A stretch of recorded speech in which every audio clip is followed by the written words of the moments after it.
Michael Levitt is certain that those who were there at the Nutty Putty Cave site 5 years ago will never forget the effort to save John Edward Jones. "We did our best out there to do a rescue, recovery, to get the death pronounced before Thanksgiving Day," he said, noting that rescuers rushed an EKG down into the cave to confirm Jones's death before midnight turned the clock to Thanksgiving. "We hustled so it wouldn't be a Thanksgiving memory for the family every year," said Levitt, a member of the Nutty Putty Cave management team. And then another decision about the cave was made.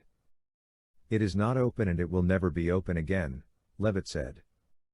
The once popular recreation site was closed to serve as Jones's final resting place after the 26-year-old died after being trapped inside for 27 hours. Levitt, who was the cave's access manager, was there for the rescue that ended just moments before midnight.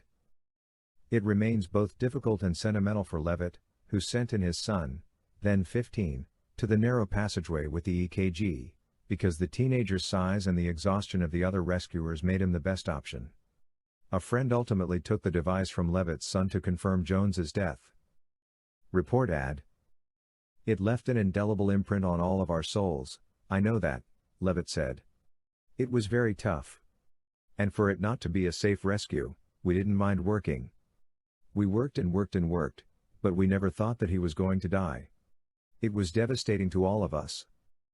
For Levitt and the surrounding community, the cave itself was another loss. Levitt has spent 29 years as a Boy Scout leader, and the cave was a favorite place of the young men ages 14 to 18.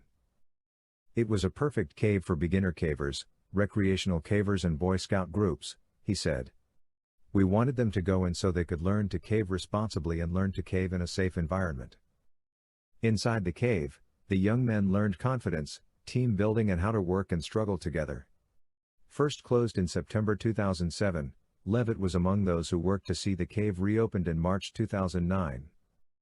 It was only reopened under a management plan with the Timpanogos Grotto that required the entrance to the cave to be controlled by a gate and a reservation system. He said Timpanogos Grotto has continued its work as one of 3 grottos committed to preserving Utah's caves and educating the public about cave safety and conservation. But none are as well suited to new cavers as was Nutty Putty Cave, which, at its heyday, was visited by anywhere from 5,000 and 25,000 people each year. "We do not have another cave like Nutty Putty Cave," Levitt said. "We lost a natural formation and, really, it is sad, it's a huge loss." But there is another point of view. Utah County Sheriff Sergeant Spencer Cannon said that the closure of the cave eliminated calls to their office from those needing to be rescued from the area. It was a place search and rescue had responded to before, once just a month apart. "There's a sense of relief that we won't have to worry about something like that happening there again. But there were a lot of people who had a lot of enjoyment in that cave," Cannon said.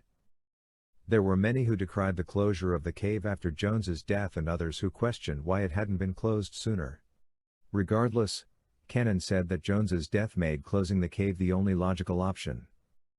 "You would hate to take action on everything because if you cause it to cease existing so you'd never have a problem, we would make everyone stop driving, stop drinking and stop flying," he said, adding that there was a lot of discussion among law enforcement, cave enthusiasts and Utah's School and Institutional Trust Lands Administration about the decision. He, too, noted that he will never forget what happened at the cave. He had been in law enforcement 19 years at the time and had never before seen a situation where someone was alive and uninjured when help arrived and they still ultimately died. "That's the hardest thing to look at on that one, was having someone who was completely alive and vibrant and then was at the opposite end of the spectrum at the end," Cannon said. "I don't think anyone will ever forget, when people ask me what are among the most memorable incidents, that's among the top of the most difficult."